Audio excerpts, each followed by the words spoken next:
आप सबों का स्वागत है म्यूटेंट स्कूल में। मैं हूं प्रोफेसर एक्स। आज मैं आपसे काफ़ी ही इम्पोर्टेंट विषय के बारे में बात करने वाला हूं। अपनी बात को समझाने के लिए एक व्यक्ति की रियल लाइफ के इंसिडेंट को मैं आपको बताऊंगा। एक व्यक्ति है करीब 40 साल की। वो आर्थिक रूप से काफ़ी समृद्ध और संपन्न है। समृद्धि और संपन्नता की संभावना आगे भी उनकी बरकरार है। उन्होंने अपने जीवन में 2 शादियां की। पहली शादी अपनी माँ पिता की इच्छा से 25 साल की उम्र में की। दूसरी शादी उन्होंने 37 साल की उम्र में की। लेकिन दूसरी शादी के ठीक साल भर बाद वो काफी उदास रहने लगे, फ्रस्ट्रेट रहने लगे, चिंतित रहने लगे। जीवन बोझिल सा लगने लगा। एक थकान, एक बिल्कुल ही बुझा बुझा सा आशा और आपसी परिवार में विवाद भी उनका रहने लगा। दोनों पत्नियों से उनका विवाद रहने लगा। तो उन्होंने जब ये बात मुझे बताया तो मैंने उनसे सिर्फ एक चीज कहा कि आप ऐसा करें। वो सिर्फ स्पिरिचुअल साइकोलॉजी की एक प्रिंसिपल है। स्पिरिचुअल साइकोलॉजी की सिर्फ एक सामान्य सी रूल्स है। आप ऐसा करें कि संयम की साधना करें। आप आज से घर जाएं और आगामी 90 दिन तक अपने संतान उत्पत्ति की क्रिया में बिल्कुल भी संलग्न ना हो और संतान उत्पत्ति की जो केंद्र है उसके साथ कोई छेड़छाड़ ना करे 90 डे तक। वो ऐसा किए।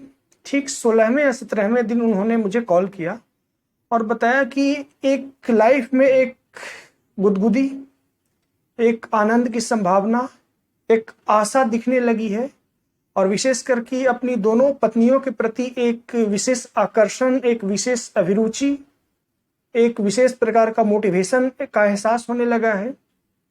प्रारंभ में तो थोड़ा ये साधना कठिन रहा, खुद को रोक पाना कठिन रहा, लेकिन मैंने रोका। शुरुआती दिनों में 4-5 दिन तो थोड़ा परेशानी हुई, क्योंकि आदत बनी हुई थी पहले से, तो अचानक तोड़ने में कठिनाई हुई। लेकिन अचानक से आपसी जब कुछ बात भी होती है तो मैं चिढ़ना बंद कर दिया हूँ। एक तरह का आकर्षण शुरू हो गया है। कुछ भी वैसी बातें कहती है तो अब मैं चिढ़ता नहीं हूँ, नॉर्मल प्रतिक्रिया कर पाता हूँ, क्योंकि एक अलग तरह का पहले जैसा आकर्षण फील कर रहा हूँ। आप समझ रहे हैं मैं क्या समझाना चाह रहा हूँ? तो व्यक्ति फाइनली एक शब्द में कहा जाए तो सेक्सुअली फ्रस्ट्रेटेड थे। सेक्सुअली फ्रस्ट्रेटेड क्या होता है, आइए विस्तार से समझते हैं। संतान उत्पत्ति की जो क्रिया है उसमें गहरे में आनंद जुड़ा है और अब आप जब भी इस क्रिया में संलग्न होते हैं ना तो गहरे आनंद की चाह से संलग्न होते हैं। एक काफी ही गहरा प्लेजर के मोटिव से इसमें संलग्न होते हैं। हाई लेवल ऑफ प्लेजर का मोटिव आपके अंदर होता है, उससे संलग्न होते हैं। और जब संलग्न होते हैं इस क्रिया में तो आप अपने शरीर का काफी ही मूलभूत, काफी मौलिक, काफी बड़ी जीवन ऊर्जा मूल्य चुकाते हैं उस आनंद के बदले।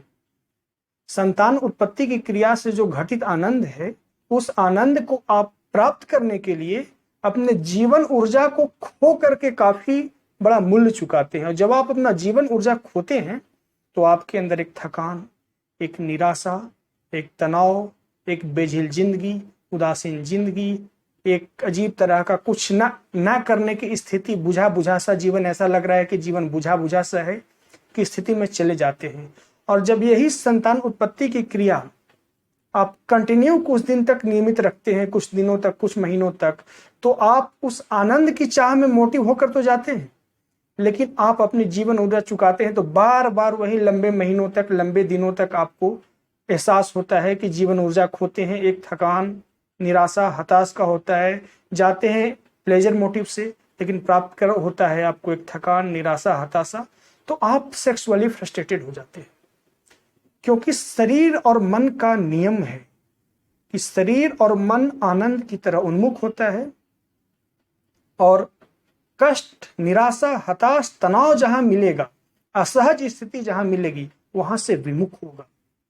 तो आप संतान उत्पत्ति की क्रिया में एक आनंद चाहते हैं, लेकिन जब जाते हैं उसमें, नियमित संलग्न होते हैं आप उसमें, तो आपको एक तरह का दुख मिलता है, एक तरह का विषाद मिलता है, एक तरह का तनाव मिलता है, एक तरह का थकान मिलता है।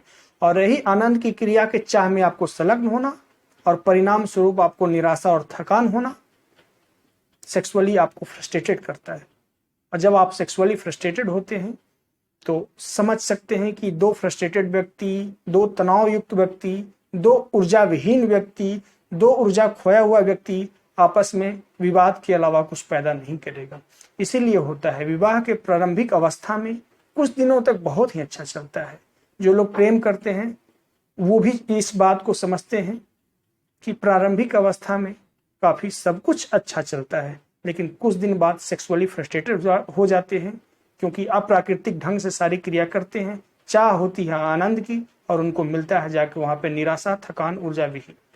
इसीलिए लोग विवाह के कुछ दिन बाद आपसी विवाद शुरू होते हैं। अगर आपने प्रेम विवाह किया हो तो डिवोर्स तक की नौबत आते हैं। इसका मेन वजह होता है सेक्सुअल फ्रस्ट्रेशन। इसका मेन वजह होता है, मैं वापस दोहरा रहा हूँ, सेक्सुअल फ्रस्ट्रेशन। क्योंकि आप उस जीवन ऊर्जा को समझ नहीं पा रहे हैं और अनियंत्रित तरीके से उसके साथ खेल रहे हैं, जिसकी वजह से आनंद की चाह, लेकिन मिलता है आपको थकान, निराशा और हताश। तो आशा करता हूं इस बात को समझे होंगे। और हमारी भारतीय संस्कृति में संयम का इसीलिए महत्व दिया गया है। हमारे भारतीय संस्कृति में नियम बतलाए गए हैं, उसकी अपनी साइकोलॉजी है, उसका अपना महत्व है। तो आज बस इतना ही। इसी तरह की काफी सारा वीडियोज मैं इस म्यूटेंट स्कूल पे लाऊंगा और विशेष करके जीवन ऊर्जा से, संतान उत्पत्ति की ऊर्जा से संबंधित कि कैसे उस ऊर्जा को प्लेजरफुल बनाया जाए, इस ऊर्जा से अपने जीवन को ज्यादा आनंदमय, ज्यादा सुखद बनाया जाए। आपसे मिलते हैं नेक्स्ट वीडियो में। आज बस इतना ही, तब तक के लिए धन्यवाद।